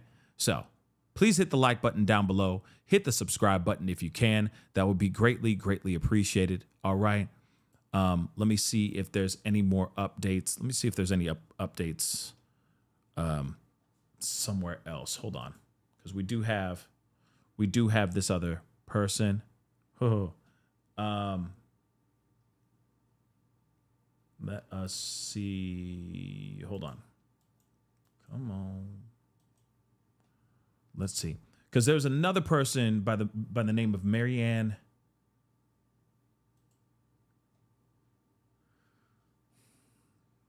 Martinez that's been doing some coverage live. She just doesn't do a consistent feed, which is a problem. Okay. But let's take a look at this. This is just from earlier. So she says, today we've heard from five additional kids. I'm sorry.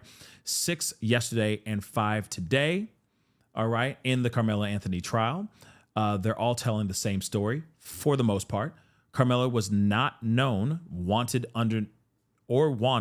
not known and not wanted underneath the actual tent. Multiple kids asked him to leave and he refused. Austin took the lead. Something the kids said was normal for Austin to do. Currently, the kid is on the stand testifying that Karmelo challenged Austin to a fist fight.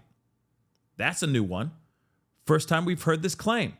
According to this student, Austin Metcalf responded, "I'm not going to fight you at a track meet, bro." This is allegedly what they're saying in the testimony, right? Hold on, let me see. Is there more underneath? Nope. Let's see what else is there. They called the medical examiner. See, I wish she just did a feed, kind of like what Inner City Press did. Okay, let me get this super chat here really quick. Angela, thank you so much for the love. I'm sorry that Austin passed, but Karmelo Anthony is not going to get a fair trial. They're all being coached except for a couple of people, and then they're asked to step down. Hunter did the same thing in the interview. I feel like there may be holes. There may be holes in their testimony. That's the thing. There's you know what I'm saying? But we'll see. Like I said, it's up. Let me just say this. It's up to the defense to fight. It's up to the defense to fight. But again, maybe they didn't all come out with written statements to the police. I don't know. So it's up to the defense to actually do their mother-loving job. You understand?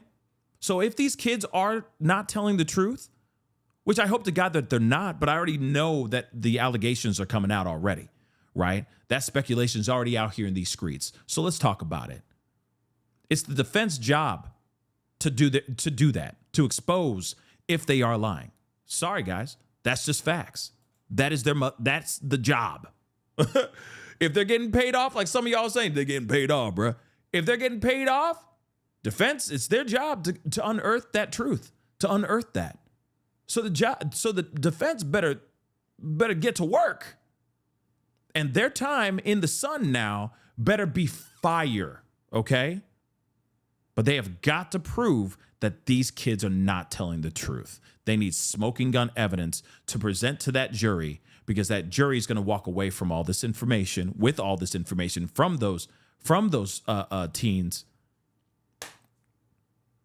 We'll see what the defense has to do with this, okay? We'll see how they handle this. We definitely will. But it says, we've been informed the medical examiner is next to testify. People who don't want to, okay, we already know about that. Okay, but that's the other piece. Let me see what else is there. He's testifying. Wait. Let me go here. The state is now rested. Hold on. Okay. The state is now rested. It rested its case against Karmelo Anthony. We heard rumors that Hunter Metcalf might be testifying today. That would have been nice. That would have been really nice. But the state is now calling witnesses, is now done calling witnesses. I'm sorry. Interesting. So maybe the defense is going to be bringing Hunter Metcalf. I don't know. Then the judge asked Karmelo's defense what was next. Defense asked the court to move to a direct verdict. That's a motion asking a judge to rule in their favor before a case is submitted to the jury, arguing that the opposing side has legally failed to present enough evidence to prove their claim. The judge said, hell no. Period. Right? Then the judge asked the defense, what's next? They said they didn't know, and now we're on a break. Yikes. They didn't know. I guess they were like, whoa, you guys are done quick. Okay. Do we have any witnesses here today for this situation? Maybe they're all expecting for Monday for them to bring in their witnesses for Monday. Maybe that's what it is, but we'll see. Defense is now calling its first witness, Adam Linwood, a football and track coach at Centennial High School, where Karmelo attended. He's testifying, this coach, he's testifying that at their school, kids from other schools don't get kicked out from their tent or from their team tent. But he's unaware of what the team policies are from other schools. He adds that things have changed since Austin's death. Now kids from other schools are no longer allowed. Okay. Interesting. And that's what they have so far. So there's that. Damn. You'd think that there'd be more quickly written out by someone. Let me see if I can find.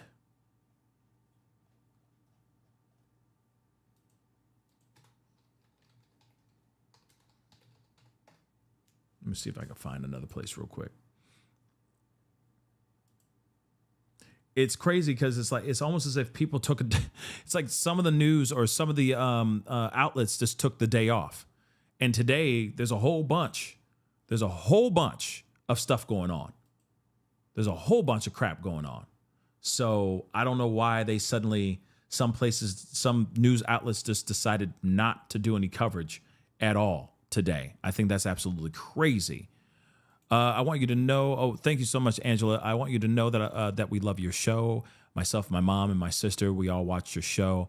I'm in South Carolina, and they're in North Philly. What's up? Thank you so much. I appreciate that. Thank you so much for the super chat and for the support and the comment. I really do appreciate it. Thank you so very much. Okay. But yeah, it's very weird that we're not getting a whole lot of information, from any other outlets. Is Cody there? Oh, okay. Oh, hold on. Let me see if he, Cody Thomas, not Banks. Okay. Cody Thomas. Let's see if he's posted anything on.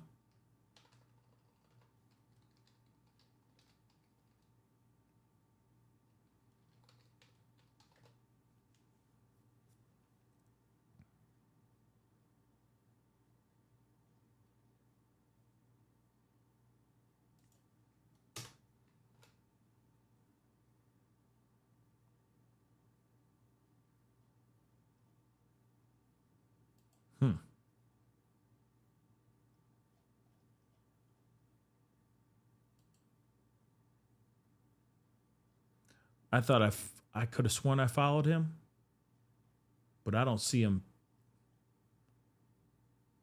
anywhere.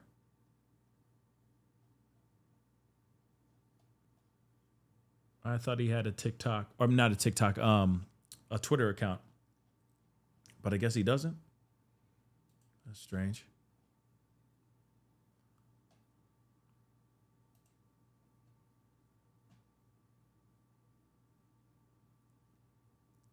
Let's see. Watching. Hold on. Oh my Lord. Watching the world. I've attended this trial each day, and it's a rough one. We have court today. Yep, that's what we're at. That's what we're watching right now. But thank you so much, Watching the World. I appreciate you giving us a heads up, letting us know. Yeah, we've been covering everything that's been going on, all the testimony that has been done all day today.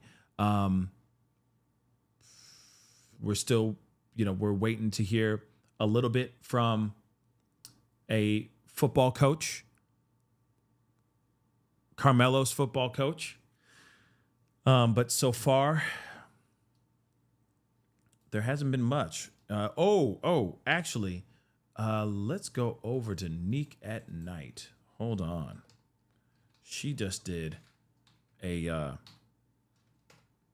video as well as we wait for a little bit for this update. She did a short, if I'm correct.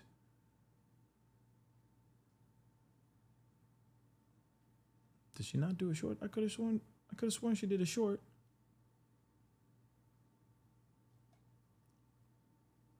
I guess not. I stand corrected.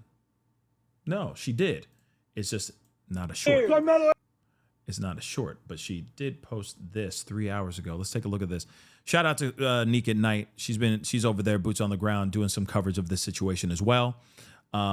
So this is very interesting. Let's take a look at what's going on. Anthony should be swinging from a tree outside this courthouse. Karmelo Anthony should be hanging from a tree. He wants to reestablish race relations in this country so that we can get along. Tensions were high today for the Karmelo Anthony case, who is on trial for the alleged unaliving of Austin Metcalf. We love our black youth.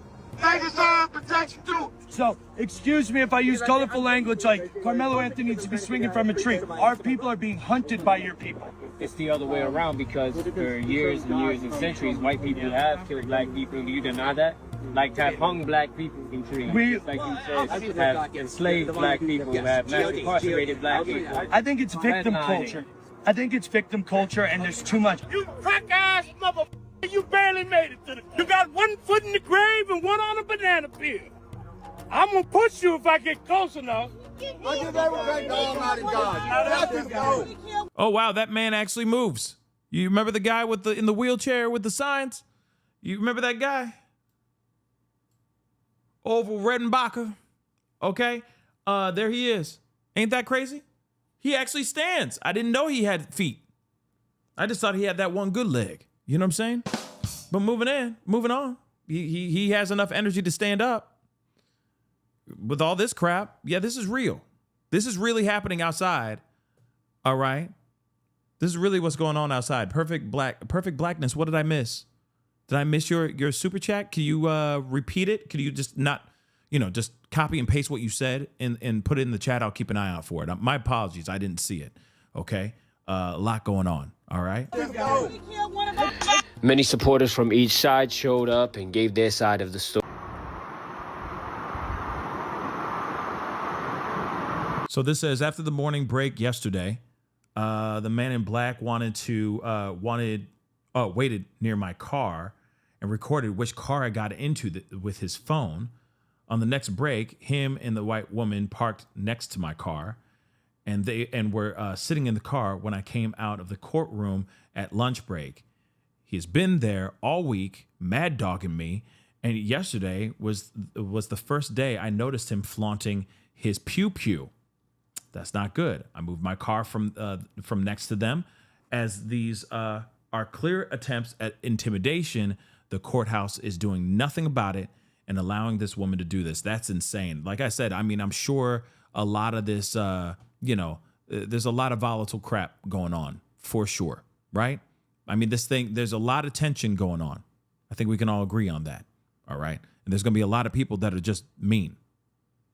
Just a lot of mean people just out here doing bad. For what reason? Like, see, that's the problem here, guys. This is the thing that really aggravates me, okay? Like, the situation, all right, it's happening inside, okay? The situation and the anguish in whatever should be going on inside the courtroom, not outside, but it's outside. People need to leave people alone, okay? Perfect Blackness, you said, I don't trust Marianne Martinez's reporting. She's proven to be extremely biased in favor of Metcalf. Ah, okay. Well, thank you so much for the super chat. I don't know what you said in this. I mean, I don't know how much you sent, but I do appreciate the super chat nonetheless. I feel like there's going to be a lot of bias, reporting all over the place. You know what I mean? So in a way, we're going to try to get as much information as we can so we can assess, if we can come to our own conclusion, right? That's kind of the sad part. This is the reason why there needs to be cameras inside these doggone courtrooms, y'all. Period. There needs to be cameras in the courtroom. This is when it gets very, very messy. You see what I'm saying? Karmelo Anthony should be swinging from a tree outside this courthouse. Karmelo Anthony should be hanging from a tree. He wants to reestablish race relations in this country so that we can get along. Tensions were high today for the Karmelo Anthony case. Hold on. What? Tensions were high. What? And to Unique at Night, I am here on Saturday's session of court at the college. There's a weird delay thing going on. I don't know if this is how she uploaded it or something like that, but sorry for the sound. It's not my doing, okay? But this is what was presented. County Courthouse. I made it inside the court again for the 5th day of trial. It is a lot going on. The star witness, he seems to be the main one that egged this whole thing on. We are gonna get into it right now. I didn't really get much sleep yesterday. Yesterday was so long of a day. Like, it was a lot going on. It's a lot of moving parts, a lot of stuff I still haven't talked about yet that I will fill you guys in on eventually. But there have been safety concerns, and I just wanted to make sure y'all are aware of individuals who are trying to specifically target anybody black out here. They have made me the target, as my coverage has been getting a lot of attention, and tried to, zero in to target me.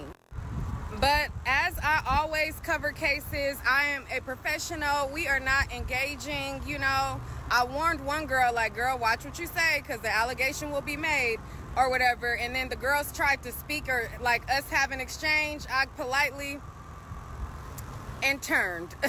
You get nothing out of me. Like, you individually gets nothing. Like, no word, no engagement. There will be no back and forth between us. So since I have not been speaking directly to her or saying anything to her, now she's like escalating things. She's trying to, post me, and it's crazy. Like, these people out here it's the next level, okay? This is bad. Like I said, this is not supposed to be a thing where the people who are reporting this case become the story. You see what I'm saying? Like, this is not how it should be. But unfortunately, we live in a world where, whenever it's a big case like a trial like this or a missing persons case, suddenly the people who are reporting it suddenly turn into the story, rather than the case or the missing person is the story. You know what I'm saying? So that's wrong. That's messed up. Leave people alone. She's there. Everyone has their bias. Everyone has their opinions on what actually happened and what they think, happened and didn't happen and all that. But at the same time, like, it's just their opinion. I don't understand how people are losing sleep over this and trying to make their lives a living hell. You know what I'm saying?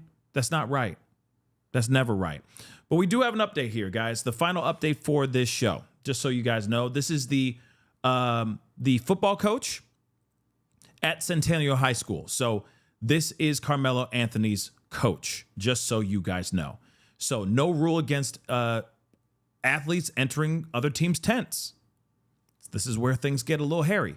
So defense attorney Howard called Centennial High School football and track coach Adam Linwood to the stand. So Linwood testified that track is more relaxed, player-driven. It's a more relaxed, player-driven sport compared to football, and that athletes from different schools routinely mingle, saying he knew of no policy preventing students from entering other teams' tent areas. Very interesting. Perfect Blackness, thank you so much for the love. The NOI should be out there protecting black folk.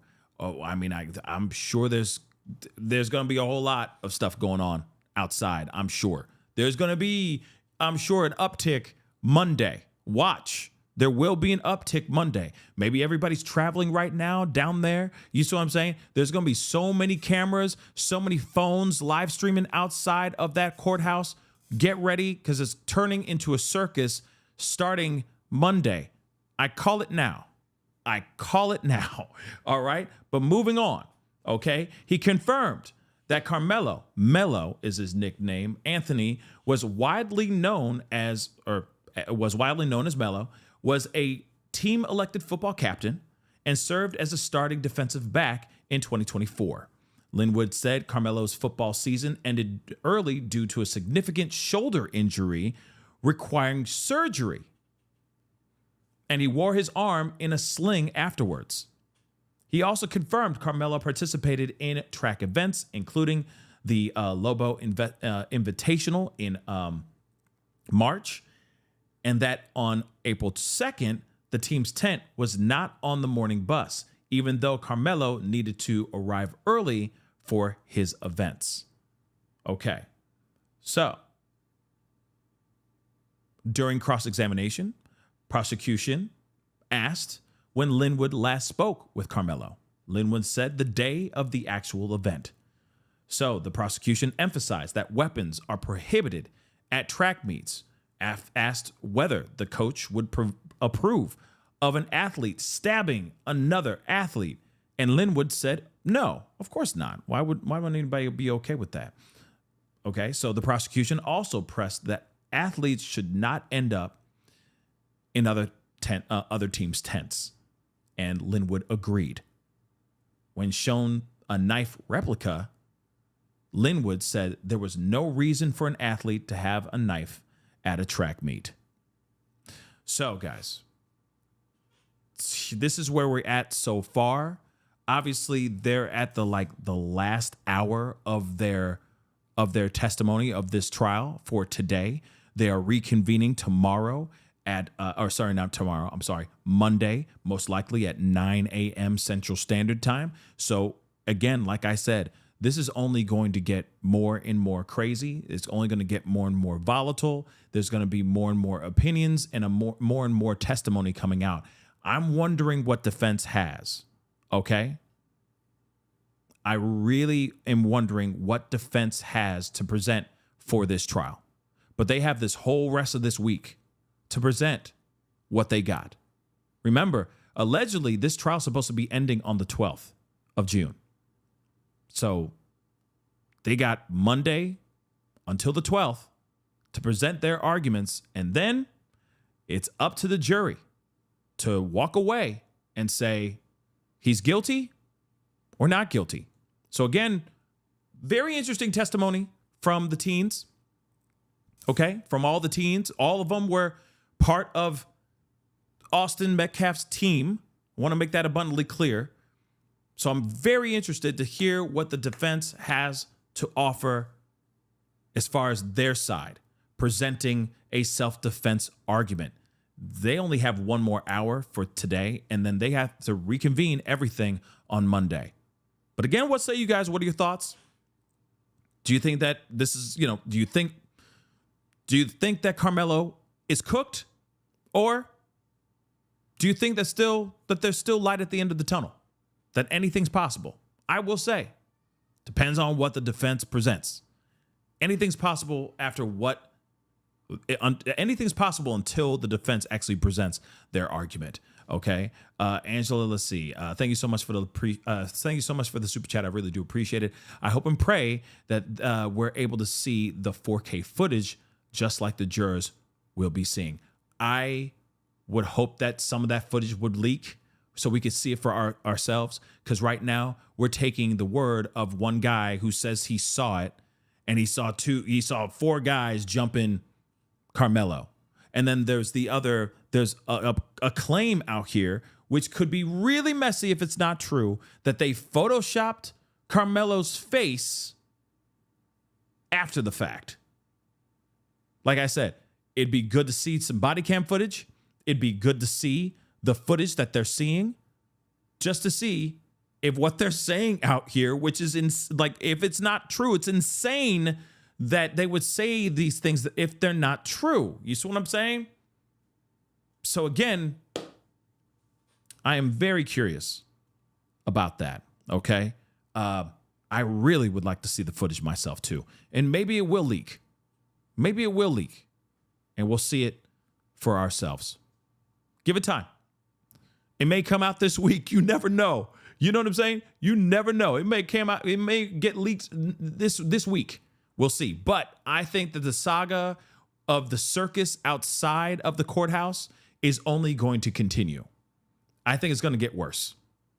I hope I'm wrong, but I know I'm right.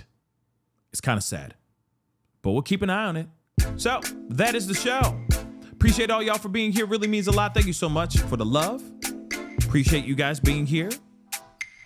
For those who are in there agitating in the chat, I appreciate y'all too. Hopefully you guys have a great Saturday. Hope all of y'all have a great Saturday. Do me a favor before we get it going. Hit that like button down below. Crush it, do it, do. Hit that reaction button if you're watching on these other platforms. If you are watching on these other platforms like Facebook, X/Twitter, Instagram, TikTok, Rumble, Twitch, Kick, make sure you hit that follow button. Follow. Okay? Thank you. Hit that subscribe button right here on my YouTube channel. Go to my second channel, The Pascal Show Clips, where I take clips of the show and put it over there.